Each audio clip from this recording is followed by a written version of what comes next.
그들이 나와 예수께 손을 대어 잡는지라.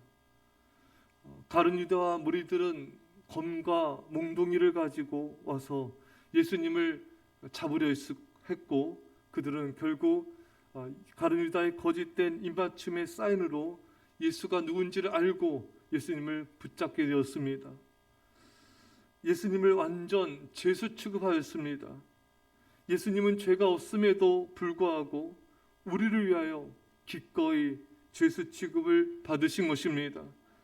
예수님이 여러분과 죄를 대신해서 형벌을 받으셨습니다. 예수님이 우리를 위해서 죄수가 되신 것은 우리를 자유롭게 하기 위함인 것입니다.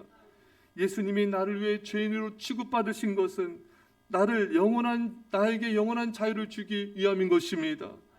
나를 대신해서 십자가 위에서 형벌을 받으사 죽으셨습니다. 나를 죄와 저주에서 해방시키기 위함인 것입니다. 우리를 영원한 멸망으로부터 죽음으로부터 건지시기 위함인 것입니다.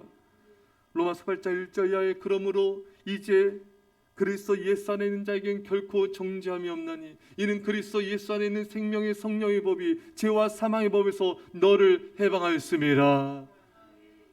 주님께서 우리를 죄와 사망의 법에서 해방시키시기 위하여 우리를 대신하여 모든 형벌과 저주와 죽음을 받으셨습니다.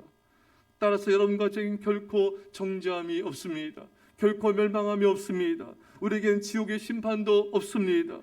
예수님이 우리 십자가에 죽으심으로 이제는 생명의 성령의 법이 죄와 사망의 법에서 우리를 영원히 해방시켰기 때문인 것입니다. 여러분, 우리가 알듯이 지옥은 뜨거운 불이 있는 곳이고 거기선 얼마나 고통스러운지 이를 가는 곳이고, 무엇보다 지옥은 여러분 탈출구가 없습니다. 한 번 가면 영원히 빠져나올 수 없어요. 따라서 그곳은 영원한 절망만 있는 것입니다. 교도소에 간 사람들, 징역을 받은 사람들도 내가 몇 년 뒤에 나갈 수 있겠지, 희망이라는 게 있잖아요. 하지만 지옥의 가장 큰 특징 중에 하나는 절망뿐이라는 것입니다. 도무지 희망이란 일도 없는 것입니다. 안전한 감옥이에요. 불타는 감옥입니다. 자유라고는 일도 없습니다. 영원한 지옥, 영원한 감옥인 것입니다. 그런데 예수 그리스도께서 우리에서 대신 형벌을 받으심으로 영원한 생명과 영원한 자유를 주신 것입니다. 예수님으로 인해 우리는 영원한 멸망과 영원한 지옥과 영원한 형벌에서 영원토록 자유케 되었습니다. 이 자유함을 날마다 누리며 사셔야 됩니다.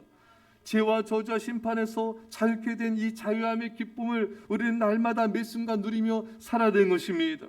구원의 감격, 구원의 자유 안의 기쁨 날마다 누리며 맛보며 사십시오. 근데 많은 성도들이 이 구원의 감격과 이 자유함의 기쁨을 누리며 사는 성도들은 많지 않습니다. 참 많은 사람들을 보면은 기쁨 없이, 감격 없이, 자유함 없이 여전히 이렇게 종노릇하는, 이런 억압된 감옥 속에 사는 듯한 그런 얼굴, 표정, 눈빛, 그런 삶의 모습이 너무나 많아요. 그것은 여러분 왜 그렇습니까? 여전히 왜 죄의 종노릇하며 왜 여전히 사탄의 종노릇하는 모습이 많습니까? 왜 기쁨 없이 살아가고 있습니까? 그것은 우리를 자유케 하는 영이 성령이며 성령 충만을 받지 못해서 그러한 것입니다. 사랑하는 여러분, 성령 충만을 받으십시오. 이제 더 이상 감옥 속에 사는 듯한 그런 우리 모습으로 살아가서는 안 됩니다. 성령께서는 우리를 자유케 하며 성령 충만은 우리가 어떤 환경, 어떤 상황에서도 우리에게 자유함의 기쁨을 주는 것입니다. 그래서 제자들도, 사도 바울도 여러분, 그들이 매맞고 핍박당하고 감옥에 갈지라도 그들의 기쁨을 아무도 빼앗을 수가 없었습니다. 감옥에 갇힐지라도 그들 안에는 성령이 주신 자유함으로 충만하였던 것입니다. 사랑하는 여러분, 주께서 우리를 자유케 하셨습니다. 이제 성령 충만함으로 이 자유함의 기쁨을 매일 영원히 누릴 수 있기를 간절히 축원합니다. 여러분, 이제 예수님은 우리 무리들에 의해 잡혀 끌려가게 되었습니다. 근데 이때 예수님은 어떠한 행동을 하셨습니까? 요한복음 18장 8절에 예수께서 대답하시되 너희에게 내가 그니라 하였으니 나를 찾거든 이 사람들이 가는 것은 용납하라 하시니. 여러분, 예수님이 지금 당신은 잡혀가세요. 그래서 이 상황에서 무리들에게 나를 잡아가라. 하지만 이 사람들, 나를 따른 제자들은 보내주어라. 예수님은 끌려가면서도 또 죽음의 자리로 내몰리시면서도 자신을 걱정한 것이 아니라 제자들을 걱정하셨습니다. 제자들을 챙기시고 끝까지 돌보아 주셨습니다. 여러분, 사랑은요, 자기 자신을 잊게 만듭니다. 자신의 이익, 자신의 안전, 자신의 생명을 먼저 구하게 하지 않습니다. 느헤미야는 여러분 페르시아의 고위 공직자 아닙니까? 예루살렘의 성벽이 무너졌다는 말을 듣고 그는 그 자리를 내려놓았어요. 자신의 삶의 터전, 자신의 자리를 내려놓고 여러분 보장된 미래도 내려놓고 자신의 안락함도 내려놓고 예루살렘을 향하여 자신을 던져서 헌신하게 만든 것이 바로 사랑인 것입니다.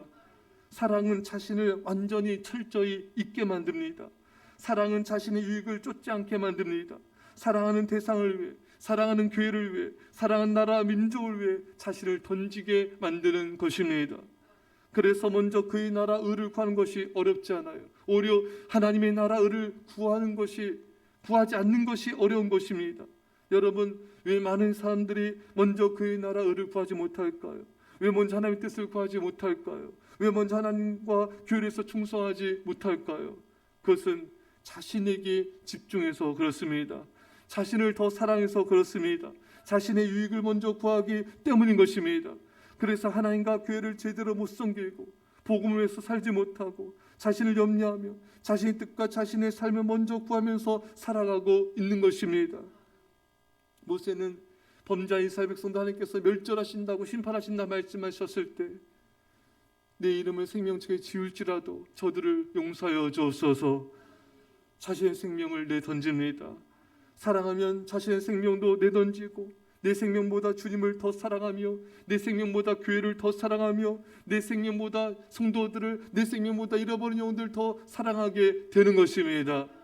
이게 바로 사랑의 본질이에요.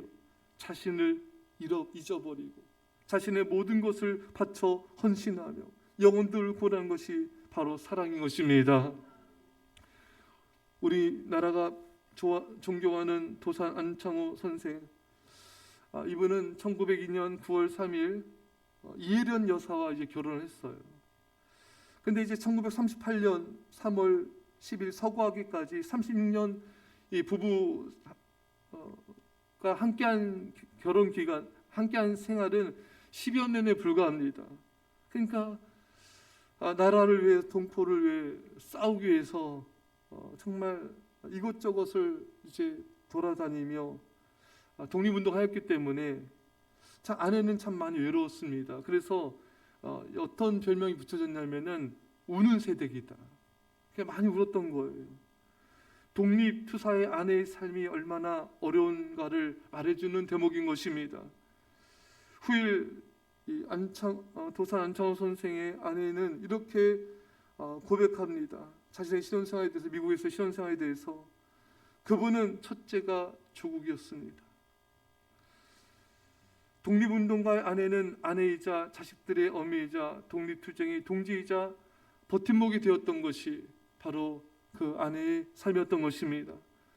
도산 안창호는 늘 아내에게 미안하고 자녀들에게도 미안한 마음뿐이었습니다.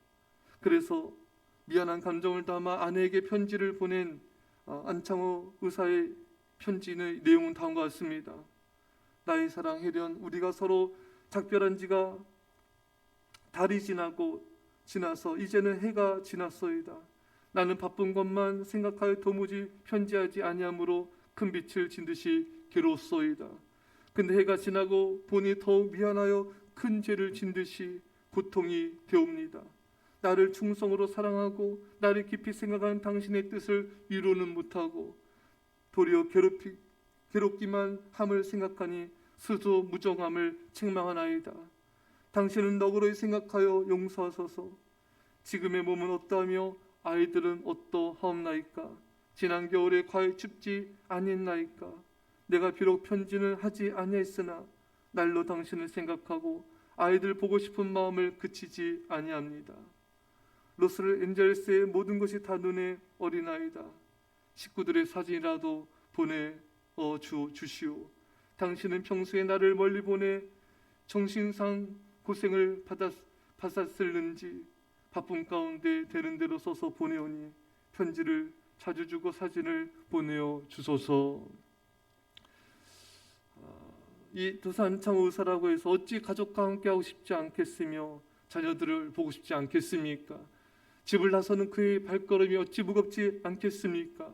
하지만 나라와 민족을 구하기 위해서 자신을 던질 수밖에 없었던 것입니다. 그는 또한 신실한 크리스찬이었습니다. 하나님을 위해서도 많은 선한 일을 많이 했습니다. 그에게는 하나님의 나라가 먼저였고 자신의 조국이 먼저였고 그 나라 민족을 사랑하는 하나님을 사랑하는 헌신하는 믿음이 우선이었던 것입니다. 사랑하는 여러분, 우리에게도 하나님의 나라가 있습니다. 먼저 그의 나라 의를 구하라. 이 말씀은 먼저 하나님의 나라를 구하며 살라, 먼저 하나님과 교회를 위해 충성된 삶을 살라, 우리에게 주님은 말씀하고 계신 것입니다. 이 고난주간에 우리는 예수님을 본받아 믿음의 길을 갑시다. 십자가의 길을 걸어가신 예수님을 따라 나의 십자를 지고 따라갑시다. 나를 잊어야 됩니다. 가족보다 주님을 더 사랑해야 됩니다. 그래서 하나님 나라를 이 땅에 이루고 교회를 세우며 영혼들을 구원하는 여러분과 제가 되시기를 간절히 축원합니다. 기도하겠습니다. 사랑의 아버지 하나님, 우리를 자유케 하기 위해서 영원한 멸망과 영원한 아버지 죽음의 소리를 자유케 하기 위해서 우리에서 대신 죄를 짊어지시고 형벌과 죽음을 당하신 주님, 우리를 구원하시고 자유케 하시니 감사합니다. 이제 우리는 자유케 되었사오니 이 자유함의 기쁨과 감격 속에 살아가는 것이 마땅할 터인데 우리가 그러지 못한 모습들을 용서해 주시고 주의 시간 성령 충만을 부어주셔서 이 자유함의 기쁨과 이 자유케 됨의 감격 속에 나날이 살아가게 하여 주옵소서. 아버지 하나님, 끌려가시면서도 죽음의 자리로 내몰리면서도 제자들을 걱정하시고 그들을 챙기시고 보호하신 예수님, 아버지 우리도 사랑하여서 우리 자신을 잊게 하여 주시고 아버지 하나님과 교회와 가정과 민족과 열방을 사랑하며 헌신함으로 저들을 구원하는 우리 모두가 되게 하여 주옵소서. 감사드리며 예수님의 이름으로 기도합나이다. 아멘.